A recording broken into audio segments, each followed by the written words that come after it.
Hey guys, thanks for tuning in. Check it out. Today we're reviewing the Q90. This is the FlySky version protocol. This is also available in FrSky. So this is basically a little micro racing quad, and it's going to be fun. We're going to kind of unbox it, set it up real quick. Since it's such a nice day at the house, pretty calm and not much wind, I'm going to go ahead and be doing a backyard review on this one. It should be kind of fun, and binding it up to this FlySky controller. This controller I got off of my Eachine 220, the original version. It binds right up perfectly with this one. And I'm also going to be using the SkyZone V Plus goggles I just recently got in to do this review, recording this here. So let's get started with the unboxing, inspection, and flight test of the little Q90 race quad. Let's get started. This should be fun.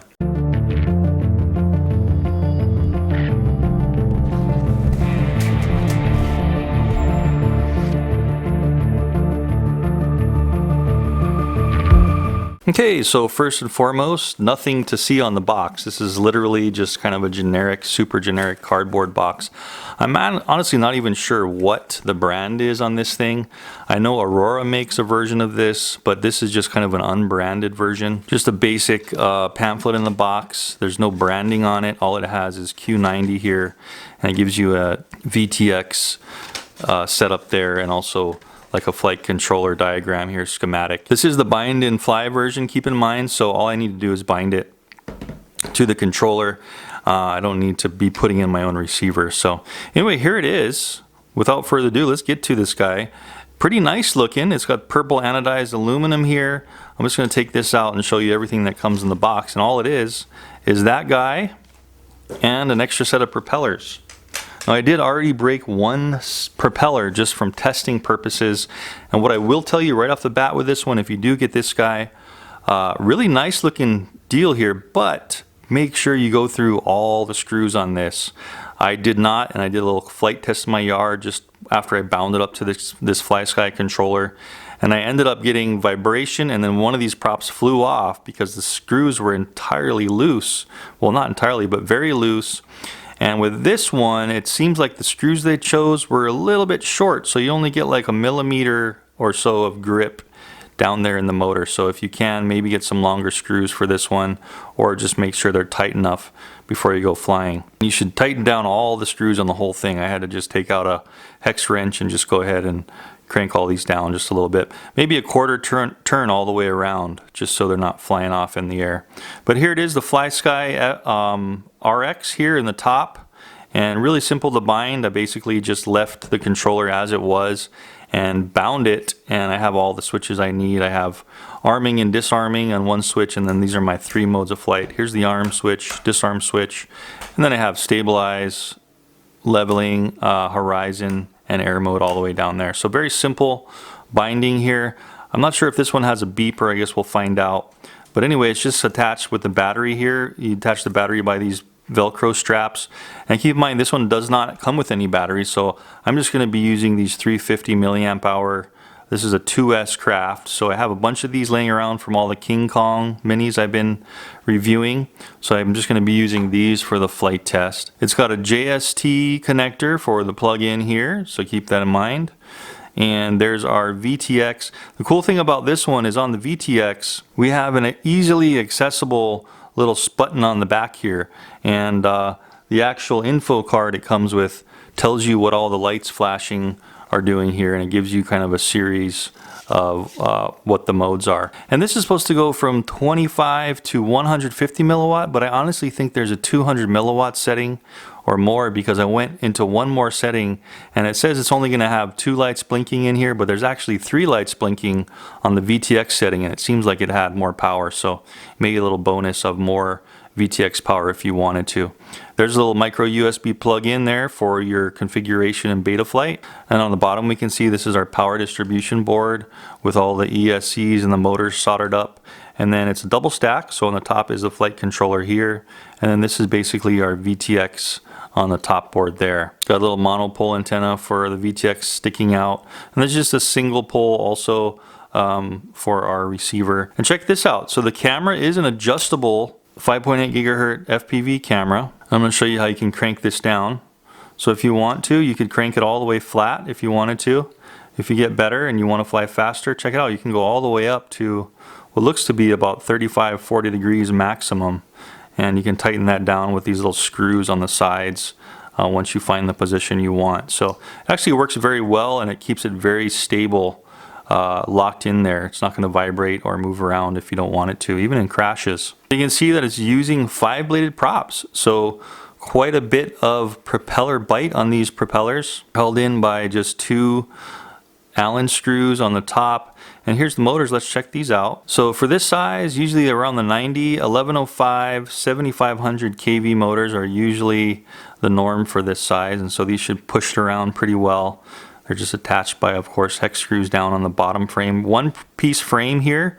It is full 3K carbon fiber, and it looks like it might be about 2 millimeter, 1.5 to 2 millimeter carbon fiber.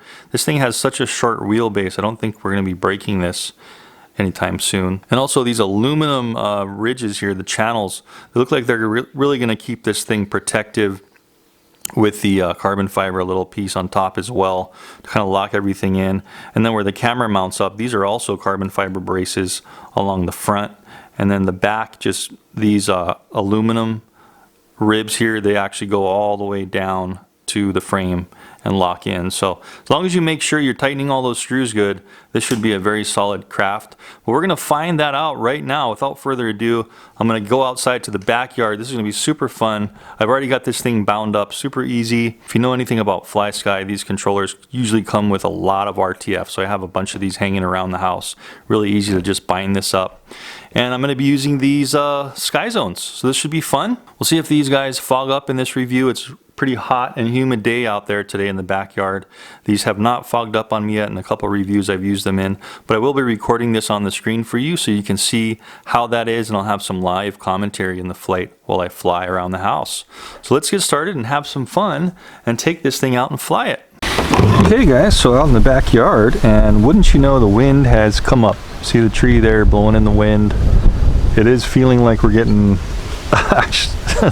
seriously 5 to 10 coming from this direction now. So this is going to be interesting. Hopefully it can handle it.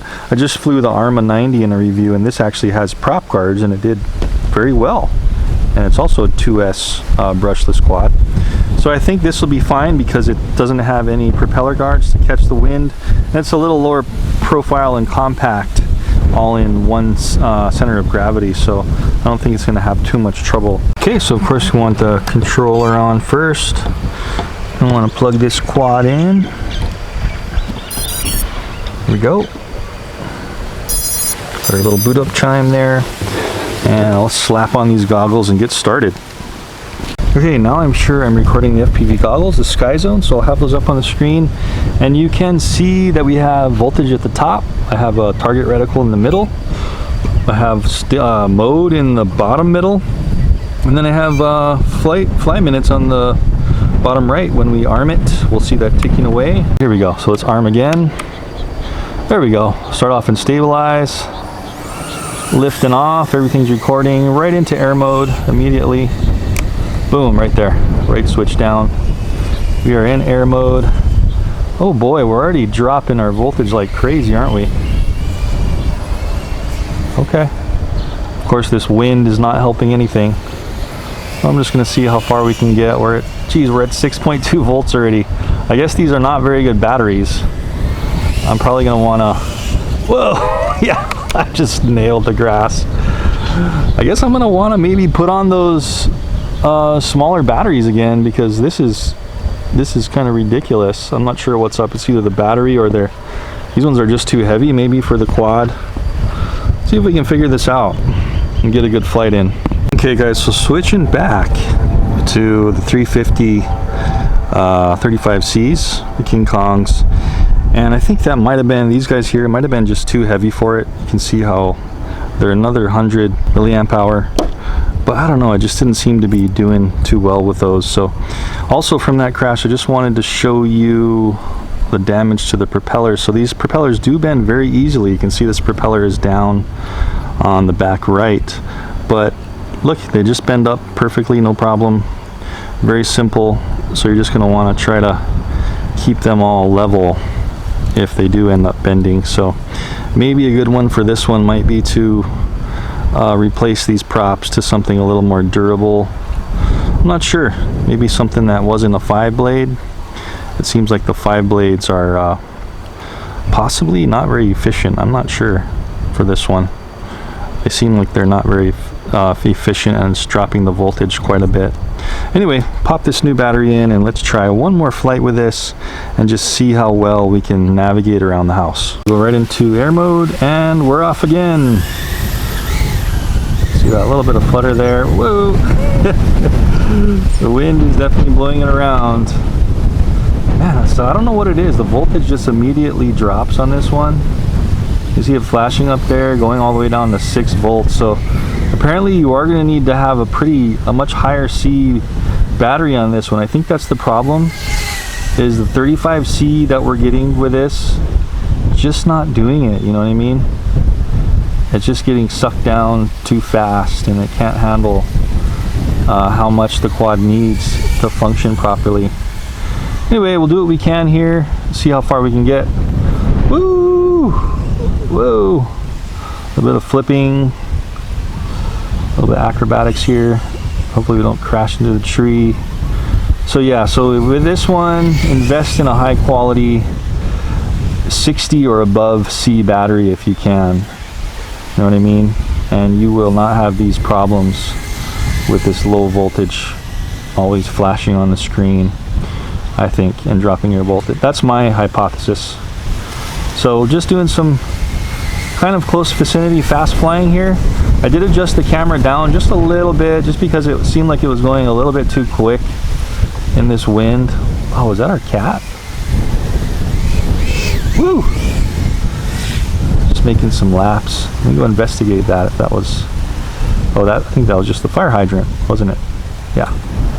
Anyway, woo! A little bit quicker flying here around these palm trees. Oh boy. Yeah, getting slightly better at FPV, aren't I? That's a big pat on the back. I've just been trying to practice with these little guys. We're getting down to 6.5 volts, so we're gonna have to bring it in pretty quick here. I did want to just kind of test the range, but I don't think it's a good time. Nope. Whoa, we're getting kind of glitchy, and look at the FPV, it's getting glitchy. Okay, we want to just land it. I'm gonna shut it down. Okay, what's our fly time? Man, I hate how there's no fly time on the end stats screen. That sucks. Let me try to rearm and see if I can see what that is when we pick it up and level it. Okay, there it is. So we were at only 2 minutes and 22 seconds of fly time. So not that great. I'm gonna stop the recording on these goggles here and let's go through pros and cons, guys. It's definitely built very durable. Okay, we'll run through a couple of cons first. Screws were all loose. Tighten those up if you get this one. The propellers, as I mentioned before, a little bit weak, but you can bend them back, so they're gonna last a long time. Just make sure they're screwed on tight, because I already lost one. The screws seem like they're a little bit short. Maybe get a couple millimeter longer screws if you can for the propellers. Otherwise, pretty good. Camera, a little bit to be desired. You can see how the exposure value got really bad when we kind of got into shadows and into the sun. So not the best FPV camera. Fly time really short. I don't know if it's maybe because of the propellers and the low C on the battery, but this is only like a 35C battery here. And gosh, you can see for yourself, 2 minutes and 20 seconds about.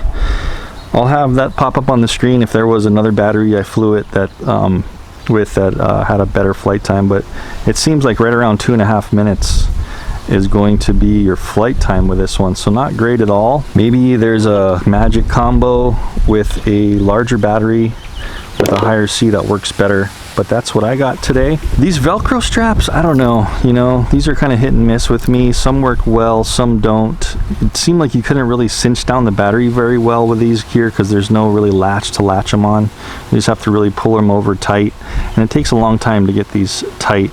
I do like how there was these little silicone pads though, so if you put the you know, the plastic part of the battery down on the pads. It doesn't really slip around very much, so that was good. A little bit of wobble there on punching. Not sure what that was from. Maybe a little bit of imbalance in the propellers or the camera. The strange thing about the camera is it seemed very tight up and down when you crank these screws down a little bit, but side to side it seems like it would move. I guess it's moving in its case here, that when you crank the case down, the case is solid up and down, but the camera is slightly moving in this case, so something to note. And by the way, the FPV screen wasn't the clearest I've seen the camera, actually. It's a little bit to be desired with the clarity of that FPV camera.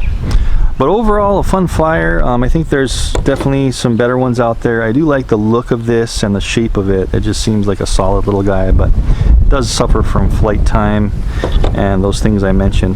But anyhow, I will have the video up on the screen. I hope you guys really enjoyed that quick little review of the Q90 and you had fun with me on that one. Definitely, guys, if you're in the realm for something like this, check out this one, the Armor 90, because I know I keep saying that, but that one is amazing. That flew unbelievable. So maybe putting some 3-bladed props like this one has on here, maybe that would make this one better. I don't know. I think what's happening is that these aren't very efficient and it's sucking the power too much with these 5-bladed props, because I think these have the exact same motors, same size and KV motors and everything. And this one even has prop guards and it flew longer and flew a lot better. So I guess that's a little comparison from the Armor 90. But anyway, that's the way this one flies, and I hope you enjoyed that review, guys. And I will see you in the next one. Happy holidays and thanks for watching.